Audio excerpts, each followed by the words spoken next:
Top quality और consistent performance के लिए सिर्फ सिल्वर पंप्स एंड मोटर्स, नाम याद रखना। દિવસે ને દિવસે આપણા ગુજરાતમાં બળાત્કારની દુષ્કર્મની ઘટનાઓ વધતી જાય છે ને એમાં પણ ખાસ કરીને નાના બાળકો સાથે. આજે વાત કરીએ બે કિસ્સાની, જેમાં એક કિસ્સો છે વડોદરાનો કે જ્યાં 4 વર્ષની એક કોમળ ફૂલ જેવી બાળકી જેની ઉપર બળાત્કાર કરવામાં આવે છે અને એ પણ તેના જ પિતાના મિત્ર દ્વારા તેની ઉપર બળાત્કાર કરવામાં આવે છે એક લગ્ન પ્રસંગમાં. એ દીકરી જાય છે એની મમ્મી પાસે અને મમ્મીને કહે છે કે એની સાથે શું થયું, 4 વર્ષની દીકરી પર શું વીતી હશે એ આપ વિચારી શકો, કલ્પના માત્ર આપણે કરી શકીએ. અને બીજો જે કિસ્સો છે એ સાબરકાંઠાનો છે, જ્યાં એક શિક્ષકે તેની જ વિદ્યાર્થીની પર, અને એ પણ સગીરા, જેની પર દુષ્કર્મ કર્યું. એ પણ ગેસ્ટ હાઉસમાં લઈ જઈ અને દુષ્કર્મ આચરવામાં આવ્યું છે. ત્યારે આ બંને ઘટનાઓના કેવા પ્રત્યાઘાત પડી રહ્યા છે અને આ બંને ઘટનાઓ પરથી જે બાળકો છે એમના માનસ પર કેવી અસર પડતી હોય છે, એના વિશે વાતચીત કરીશું. આપણી સાથે બે ગેસ્ટ જોડાયા છે અત્યારે. એક છે આશાબેન વઘાસિયા, જેઓ સામાજિક કાર્યકર છે, પેરેન્ટિંગ ચાઇલ્ડ, અને ધર્મિષ્ઠાબેન ગજ્જર છે, મહિલા અને બાળ આયોગ અધ્યક્ષ. આ બંનેનું ખૂબ ખૂબ સ્વાગત છે. ધર્મિષ્ઠાબેન આપણી સાથે જોડાશે. આશાબેન, તમારી પાસે સૌથી પહેલા આવું, આ બે ઘટના પહેલા તો આપ કેવી રીતે જુઓ છો? જે લોકોના માનસ આટલી હદ સુધીના ખરાબ થઈ ચૂક્યા છે કે જે નાની ફૂલ જેવી બાળકીને નથી છોડતા. આપણે જનરલી એવું વિચારીએ કે કોઈ પારકાના ઘરે બાળક જાય તો મા બાપને ચિંતા થતી હોય કે ક્યાં હશે આપણું બાળક, શું કરતું હશે, એની સાથે કંઈ અઘટિત તો નહીં થઈ ગયું હોય ને. પરંતુ જ્યારે હવે તેના પિતાનો જ મિત્ર, એટલે એને અંકલ કહેતી હશે કે કાકા કહેતી હશે, મામા કહેતી હશે, અને એ જ વ્યક્તિ જ્યારે નજર બગાડે બાળક પર, ત્યારે એ બાળક પર શું વીતે, એના પરિવાર પર શું વીતે? અત્યારે જે સમાજમાં આ બધા દૂષણો થઈ રહ્યા છે અને આ બધું જે ચાલી રહ્યું છે એ ક્યાંક ને ક્યાંક બહુ જ આઘાતજનક છે. અને જે બાળકો આમાં સફર કરે છે, જેના ઉપર જે વીતે છે, એના માટે આ જિંદગીનો લાઈફ ટાઈમ ટ્રોમા રહી જાય છે. એમના માનસમાંથી આ બધી વસ્તુઓ કાઢવી બહુ જ મુશ્કેલ થઈ જાય છે.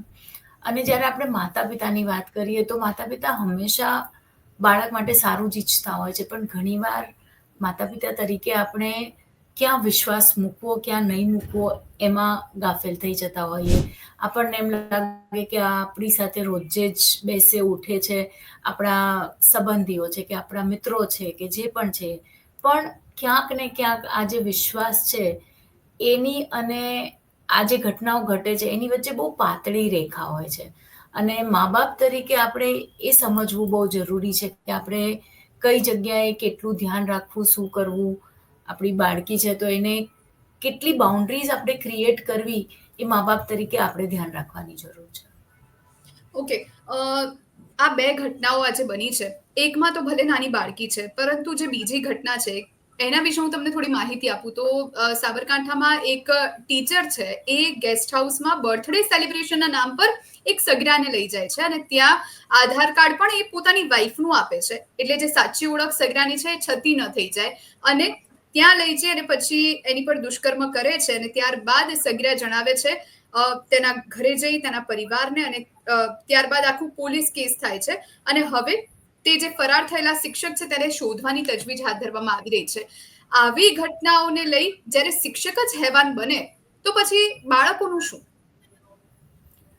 આમાં એવું છે કે અગેન જ્યારે બાળકી આપણી જે દીકરી છે આ ઉંમરની છે, તો પહેલું તો આપણે એને જ શું શીખવાડવું છે કે તમે કોઈ બી તમને કંઈ કહે છે તો એ વાતને તમારે કેટલી માનવી, કેટલી હદ સુધી કોઈની સાથે જવું. પહેલી તો વસ્તુ એ છે કે મા બાપને જ્યારે ખબર નથી કે દીકરી ક્યાં જઈ રહી છે, ટીચર એને ગેસ્ટ હાઉસ સુધી લઈ જાય છે, તો એ દીકરીએ અગેન પેરેન્ટ્સને તો બાઉન્ડ્રીઝ ક્રિએટ કરવાની જરૂરત છે, પણ આ બાઉન્ડ્રીઝ આપણે બાળકોને પણ શીખવાડવાની છે કે આપણે ક્યાં કેટલે સુધી જવું, કેટલો વિશ્વાસ કોઈની ઉપર કરવો. આ વસ્તુ આપણે ધ્યાનમાં રાખવાની જરૂર છે કે આપણે આપણા બાળકોને, જે આપણે અત્યારે બધું ફોકસ સારા માર્ક્સ લાવવા, આ કરવું, તે કરવું, સ્પોર્ટ્સમાં સારું થઈ જવું, આ બધામાં અવ્વલ નંબર આવો, એના ઉપર બહુ ફોકસ છે. પણ આ બધી જે ઇમોશનલ વેલબિંગની વાતો જે છે, જ્યાં કે મેન્ટલ હેલ્થ બચ્ચાની, કે આ બધી જે નાની નાની વસ્તુઓ ધ્યાન રાખવાની હોય, એ આપણે ક્યાંક ને ક્યાંક શીખવાડવાનું ભૂલી જઈએ છીએ. અને આ આપણા ક્યાંય કોર્સ કરિક્યુલમમાં પણ આ બધું આવતું નથી, એટલે સ્કૂલમાંથી પણ કોઈ તમને આ શીખવાડતું નથી. તો મા બાપની આ બહુ જ મોટી જવાબદારી થઈ જાય છે કે આ બધી વસ્તુઓ ઘરમાંથી જ બાળકને શીખવા મળે અને બાળક એને ફોલો કરે. કદાચ મા બાપે શીખવાડ્યું પણ હોય, પણ એ બાળકે ફોલો નથી કર્યું, તો આમાં બ્લેમ તો તમે અત્યારે ટીચરને કરી રહ્યા છો, પણ ક્યાંક ને ક્યાંક અગર તમે પોતાનું ઇન્ટરોગેશન કરો એઝ અ મા બાપ, તો તમને ખબર પડશે કે તમે ક્યાં આમાં જવાબદાર છો અને કેટલા જવાબદાર છો. બિલકુલ આશાબેન, અત્યારે એક વસ્તુ એ સારી છે કે પેરેન્ટ્સ કે પછી સ્કૂલમાં જ્યારે બાળકો જતા હોય ત્યારે એને ગુડ ટચ શું કહેવાય, બેડ ટચ શું કહેવાય, અને કેવી રીતે કોઈ અજાણ્યો વ્યક્તિ આવીને તમને જો ટચ કરી જાય તો ત્યારે શું રિએક્ટ કરવાનું, પેરેન્ટ્સને જઈને કહેવાનું કે ટીચરને જઈને કહેવાનું, એનું નોલેજ આપવામાં આવે છે. પરંતુ ગામડાઓમાં એવું નથી, જે પછાત વિસ્તારો છે ત્યાં એવું નથી. ત્યારે આવી સમજણ ત્યાં વિકસાવવી પણ હવે જરૂરી બની છે, જેના કારણે જો એમની સાથે આવી રીતના કોઈ અડપલા થતા હોય કે પછી આ પ્રમાણે કોઈ પ્રવૃત્તિઓ થતી હોય તો એ અટકી શકે. શું માનો છો આપ? અટકી શકે. ના, સાચી વાત છે. જેમ મેં કીધું એમ કે ઘણી બધી વસ્તુઓ છે જે આપણા કોર્સ કરિક્યુલમમાં છે જ નહીં. આ તો ગુડ ટચ, બેડ ટચ એ બધું હવે આ બધી સ્કૂલોમાં અડોપ્ટ થયું છે અને શીખવાડવામાં આવે છે. પણ અગેન તમે જેમ કીધું એમ કે ગામડામાં જ્યાં આ વસ્તુની ખબર જ નથી, એટલે ઇવન પછાત વર્ગમાં જ્યાં પણ આ વસ્તુની ખબર, નાના નાના બાળકો જે આનો શિકાર બને છે, એમને બિચારાને પોતાને ખબર નથી કે એમની સાથે શું થઈ રહ્યું છે. કારણ કે એ અવેરનેસ જ નથી. ને 4 વર્ષની બાળકીને તો તમે શું શીખવાડશો? એને તમે શું ગુડ ટચ, બેડ ટચ શીખવાડશો? રાઈટ? એટલે એ તો હવે માણસની જે એની પોતાની મેન્ટાલિટી છે એના ઉપર જ આપણે બ્લેમ કરી શકીએ, કારણ કે આમાં કેટલું પરિવાર જવાબદાર છે કે કેટલા એ જે એમના ફ્રેન્ડ છે એ જવાબદાર છે, પણ at the end of the day જે સફર કરે છે તો એ બાળકીએ જ સફર કર્યું છે ને. એટલે આ બધી અવેરનેસની બહુ જરૂર છે. અને આમાં સૌથી મોટો, અગર મને જ્યાં સુધી લાગે છે કે સૌથી મોટો કોઈનો ફાળો હોય તો એ છે ટેકનોલોજીનો. આજે બધાની પાસે 4G 5G ટેકનોલોજીના લીધે જે અવેબિલિટી છે, અને જેટલું તમને મોબાઈલમાં તમે જોઈ શકો છો એના લીધે તમારા માઇન્ડ ખરાબ થાય છે અને તમે આવી કોઈ એક્ટ કરવા માટે તત્પર થાઓ છો. આ એટલે બહુ જ સોશિયલ મીડિયાનો બિલકુલ એનાલિસિસ જેમ છે. આપ સોશિયલ તમે media, there are multiple things available. કોઈ પણ હમ, ફિંગર ટિપ્સ ઉપર તમારી પાસે બધું અવેલેબલ છે. હવે તમે આખો time if you are into that, તો તમારી થોટ પ્રોસેસ કેવી થવાની છે? એવી જ હમ, થવાની છે, રાઈટ? અને પછી તમને કંઈ જ સૂઝતું નથી. So you are hmm, prone to do certain things which is not hmm, right. Hmm, So there are multiple aspects જે જવાબદાર છે આ બધી વસ્તુઓ માટે. હમ. કારણ કે તમે સામાજિક કાર્યકર છો, ત્યારે મારે એ જાણવું છે કે તમારા ધ્યાનમાં આવા કોઈ કિસ્સા આવ્યા હોય કે જ્યારે નાના બાળકો સાથે આ પ્રમાણેની ઘટના બની હોય, તો પછી પેરેન્ટ્સે કેવી રીતે ડીલ કરવાનું રહેશે? સૌથી પહેલા તો પેરેન્ટ્સે ડર્યા વગર આ વસ્તુને બહાર લાવવી એ બહુ જરૂરી છે.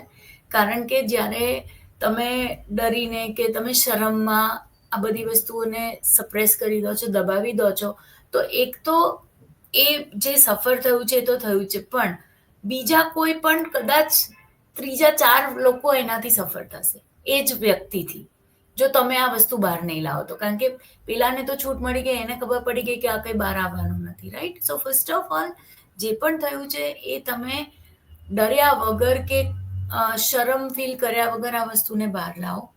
બીજું કે તમારા બાળકને મેક્સિમમ પ્રેમ આપો એ ટાઈમે, કારણ કે એની જ જરૂર છે એને. એટલું બધું ટ્રોમેટિક હશે એ વસ્તુ કે એને તમે એટલો બધો પ્રેમ આપો એમાંથી બહાર નીકળે. અને કોન્સ્ટન્ટ સપોર્ટની જરૂર હોય છે આ ટાઈમે. કોઈ પણ એજની દીકરી હોય, નાની મોટી કોઈ પણ એજની, પણ કોન્સ્ટન્ટ સપોર્ટની જરૂર પડે આ જગ્યાએ. તો આ બે વસ્તુ, પ્રેમ અને સપોર્ટ. બિલકુલ. આવા જ્યારે કિસ્સાઓ બનતા હોય છે, આવી જ્યારે ઘટનાઓ બનતી હોય છે, ત્યારે પેરેન્ટ્સ પહેલી વારમાં તો એમના માટે પણ શોકિંગ હોય, એટલે સ્વાભાવિક રીતે સમાજનો ડર, કુટુંબનો ડર આવા બધા કિસ્સામાં સામે આવતો હોય છે ને. એના જ કારણે પોલીસમાં ફરિયાદ કરતા ડરે કે પછી કોઈ પણ જાતિ કોઈ ત્રીજા ત્રાહિત વ્યક્તિ પાસેથી હેલ્પ લેતા ડરતા હોય છે. તો આવા કેસમાં તમે કઈ રીતે હેન્ડલ કરવાનું એડવાઇસ કરશો? સો ઘણીવાર કેવું થાય કે આપણે સાંભળ્યું, મા બાપે પણ ઘણીવાર વસ્તુઓ સાંભળી હોય, ઘણીવાર કોઈ વસ્તુના સોલ્યુશન ન પણ મળ્યા બીજા કોઈને, રાઈટ? કે પોલીસમાંથી બી સપોર્ટ ન મળ્યો હોય, કે જેને કર્યું હોય એને કઈ સજા ન મળી હોય, આવું બહુ બધું થયું હોય ને એના લીધે એક મેન્ટાલિટી પણ ક્રિએટ થઈ જાય કે ભાઈ નથી કરવું આ બધું, રહેવા દો ને, ખાલી ખોટું શું બધા શું કહેશે, પછી ખાલી ખોટું રિઝલ્ટ તો મળવાનું નથી એવું વિચારીને. પણ અગેન ત્યાં તમે યુ સેટ એક્ઝામ્પલ, તમે એક એક્ઝામ્પલ સેટ કરો ને કે બીજી 4 દીકરીઓ બચી જાય આમાંથી. અને જો તમે એ લીડરશિપ લેશો તો આગળ કંઈક કામ થશે, રાઈટ? સો ડર્યા વગર કે શરમ રાખ્યા વગર તમારે પહેલાં તો આ વસ્તુને બહાર લાવવાની, જે પણ કલ્પ્રિટ છે એની પોલીસ ફરિયાદ નોંધાવવાની અને મેક્સિમમ સજા મળે એવું કરવાનું. આશાબેન, દીકરીઓને મર્યાદામાં રહેતા તો કદાચ જન્મથી શીખવાડવામાં આવે છે કે આવા કપડાં પહેરો, આવી રીતે રહો, અહીંયા એકલા ના જશો, અહીંયા આમ ના કરશો, એમ ના કરશો.